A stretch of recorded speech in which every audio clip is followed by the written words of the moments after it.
This is the first time we're running this particular workshop. So welcome to the inaugural workshop of what we call social interventions.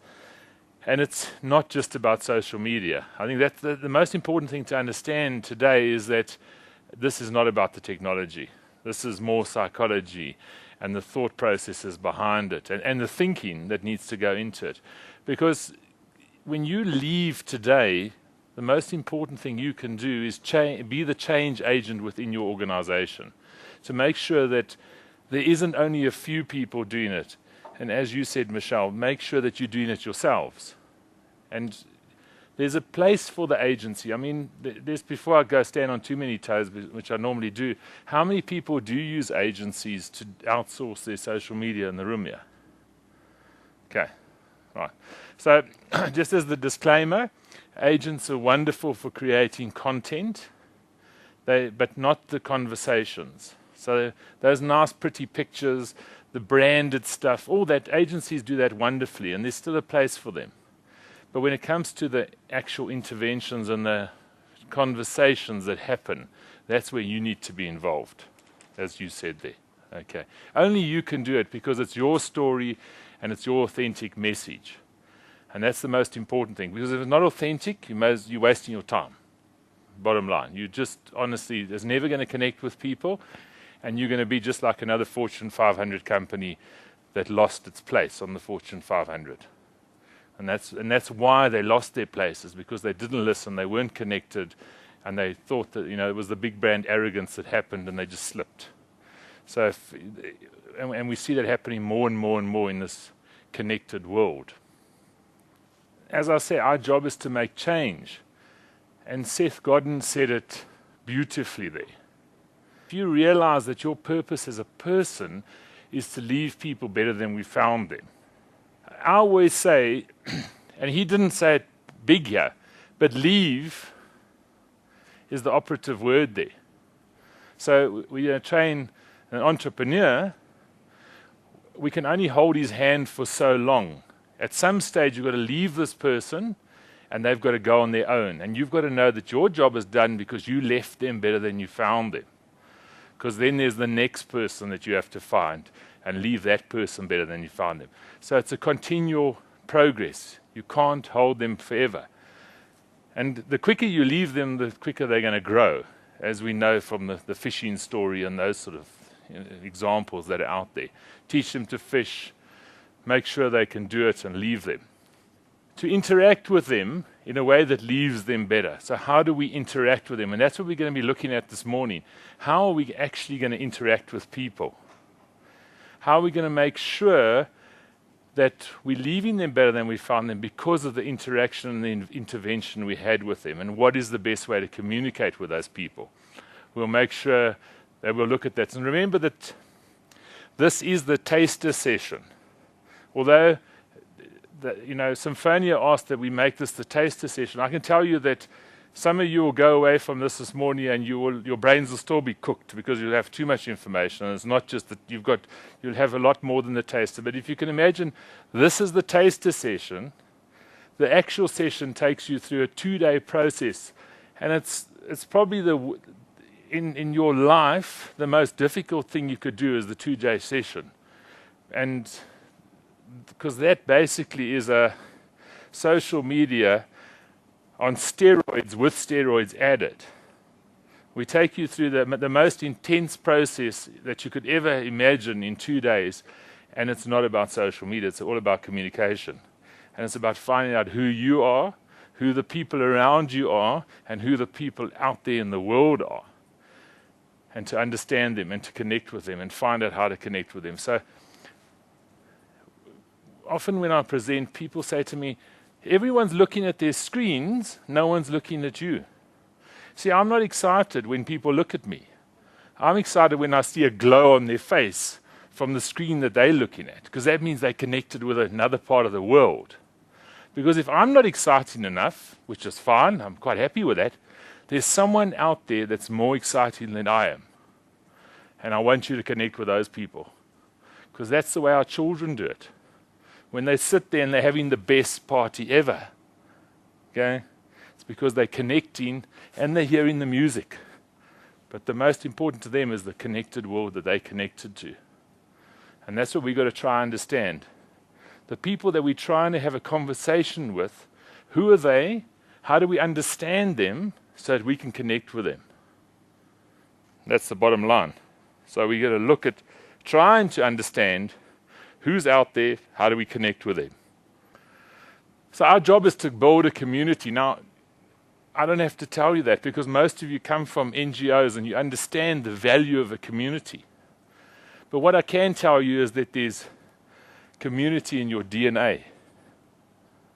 Okay, there's more community in your DNA than your selfish body that lives and tries to control you. Okay, because we're all selfish by nature. And that's what we've also got to understand. So the people that you're connecting with are also selfish by nature, but they also have DNA in their the community in their DNA, and you're trying to get that out of them, to bring them into a community. Find out what makes them tick, what their interests are, and bring them together as a community. So we find a place where they belong, as Peter Block says. Just want to go back quickly. When in these sessions we're using the Tweet for SA hashtag. So when you make a comment, and I'd love you to make comments on Twitter and wherever, but probably on Twitter is the easiest because it's the quickest. Why is Twitter so effective? It's because it's short. We've had to learn how to change the way we speak, change the way we write, change the way we communicate just because of Twitter. And it's not because of Twitter, it's because Twitter has made us realize that that's the way people want to communicate. They don't want to hear your long story, they just want to hear it short and sweet. If you can tell them short and sweet, they understand you and they move on. It gives them space to talk as well. And that's the most important thing. So when you tweet today, tweet for SA, and I'll show you, if you can all tweet, if you are on Twitter, tweet, and then we'll measure that at the end of the day, because then you'll see how strategic our little session here was. So now I want to challenge you with the following statement. Don't look for the ideas that will confirm your thinking. Rather look for trends that will disrupt your thoughts. What do we mean by that? There were quite a few people that talk about being entrepreneurs and work with entrepreneurs. What happens in the pub situation is the guy drinks. Then suddenly he's got an idea. And he goes to his friends or the friends he's drinking with and he says, I've got this idea for a business. And they go, nah, it's been done before. Don't do that. And he thinks, no, I like my idea. He drinks some more, finds some more friends that have been drinking more than him. And then, of course, his idea becomes good. No, it's a lekker idea. I think you should start that business. You see, the problem is we were looking for people that would confirm our thinking. We should have listened to the first friends who said, no, that's been done before. So that's the scenario here. So look for things that are different. Look for things that haven't been done before. In the way you communicate, in the way you relate to people, because it's all about disruptive thinking. Try and disrupt people's thinking to get them to think differently so that you can at least have an opportunity to speak to them. Because if you communicate and you have conversations the same way as everyone else has conversations, you haven't done anything differently. You're never going to stand out. Then, unfortunately, it's only about your numbers and the things that you do, and the more you do it. So then you've fallen back into an old advertising space. If you fall back into an old advertising space, unfortunately, you need lots of money. Because then you're still only trying to connect with a few people, and you're trying to spend as much money as possible to access those people. Whereas if you do it on your own and you do it uniquely, you can be very effective without spending lots of money. And then it's more your own time and resources as opposed to your money. And anyone who's thinking like an entrepreneur is you never have enough money to market, so you definitely want to do things differently so that you wouldn't have to spend that money on marketing. And you could spend that money communicating and connecting with people. Your thoughts are disrupted. And they're disrupted every day. You suddenly realize that something that you always believed in is not there anymore. Some process or some technique that you were using, some strategy is just not effective anymore. And then you've spent all that time and effort on something that just isn't real, and it can't be. And then are you going to hold on to the belief, or are you going to let it go and try to find a new trend that's going to disrupt that thinking of yours? But many people still cry because of something that's gone wrong in their life, and they haven't looked for a new way to address it. Before we go further, let's try and define the social media thing. And there's many, many different descriptions. I think every time I read about social media, there's a new description for it, because it is evolving all the time. What is social? Okay, so we spoke earlier about the content, and that's what the agencies and those sort of people can help you with. So that's all the media that you could think about. It could be videos, could be nice pictures, it could be well-branded items that you would place onto your pages and into your Twitter feed and all those sort of things. So that's the media. The social, that's the interventions and conversations that we have that build relationships, because ultimately you want to build relationships. Now, just on the relationship thing, it's as simple as the relationship you have with your partner, or as complex as the relationship you have with your partner. I guess just on a different sort of intimacy level. But if you're having difficulty understanding the person who you're communicating with, try and think, if this person was my partner, what would I be saying to this person? How would I relate to this person? What would they expect from me? What would I expect from them? And when you think like that, you communicate better. So this is the social media landscape, or the conversation circle as they call it.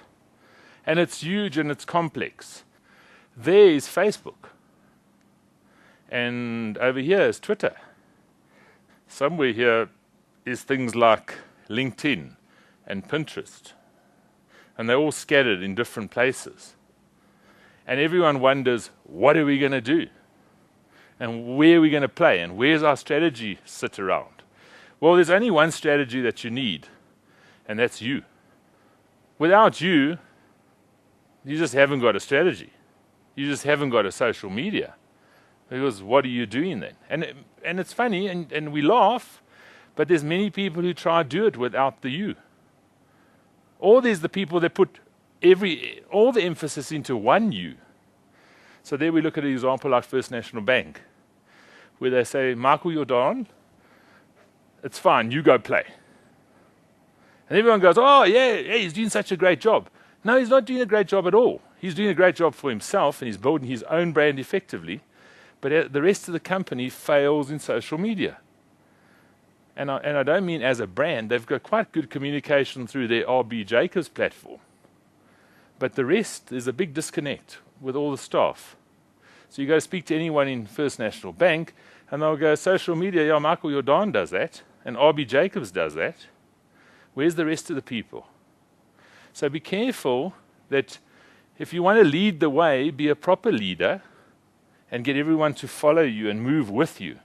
Don't just move out on your own, because you'll become a silo just like the rest of the silos in the company. You're just now a social media silo. And we find that happens in companies as well with their CSR departments and those sort of things, where it's fine. Alter, go spend the money. It's great. Okay, you do it so well.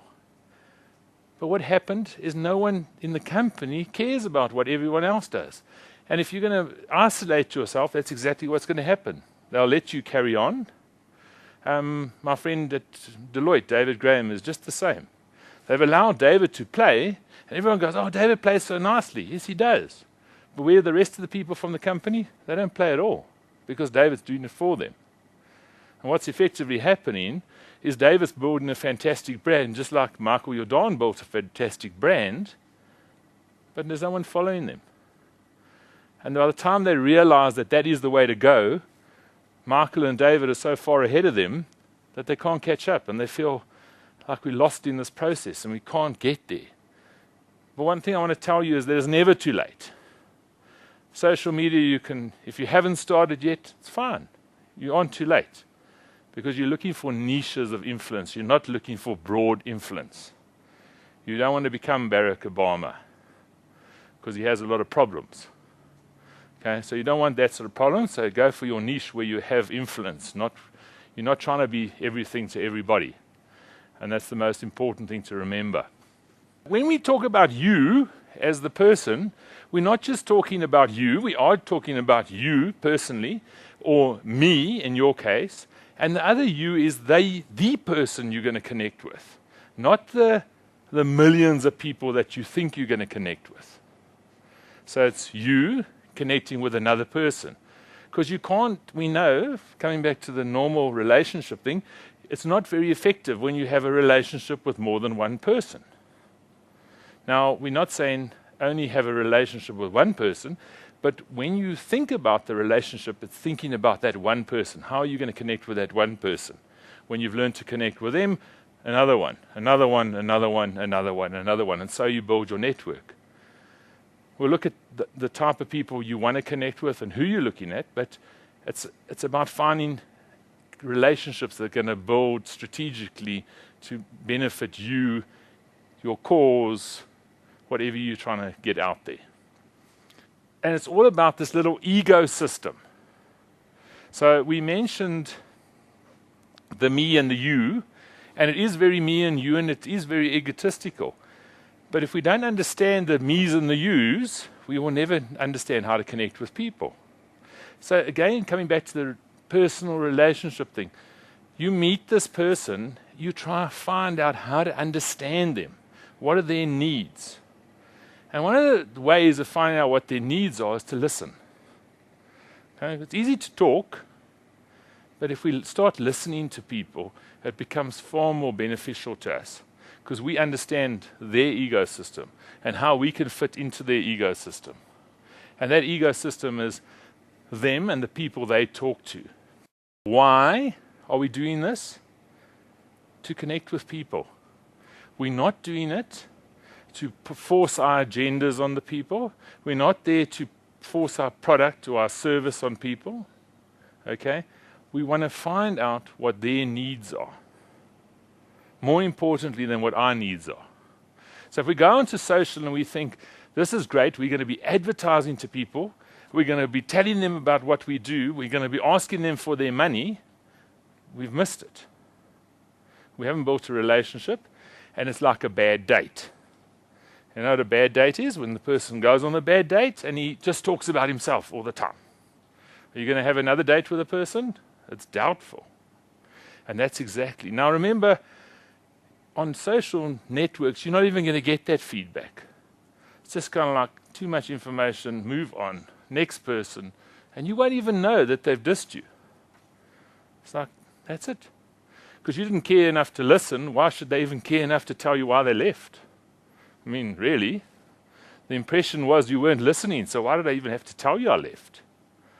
You know, you were so into yourself, and you move on. So they're not even polite, but they're not rude either. They just leave gracefully, bow out of the conversation, and you still talking, and you realize the person put down the phone a long time ago. You know, that's what happens. But you don't even hear the click on social media. They're just not there. You're just talking to yourself in the world and feel very happy, but you don't know if there's anyone there. So you've got to try and listen and find out what people need and then give them what they need, and suddenly it becomes alive for you and you find some significance. What is your intention when you go onto social media? And obviously people go, no, I want to sell products and I want to make lots of money and that. Well, you know, it sounds like you should start a business then. And hopefully those people are going to walk into your business. So, then you must do the standard business things, get a shop in a nice busy mall.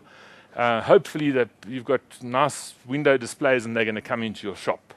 And then hopefully you've got a good enough service and you're polite enough to let them come back and buy something else. And hopefully you've got the right products. So it becomes that complex social thing. You just don't know what the right thing is to do. Or, what is your intention? Was it to listen? Was it to give people what they need? Was it to serve them? Was it to be a true leader?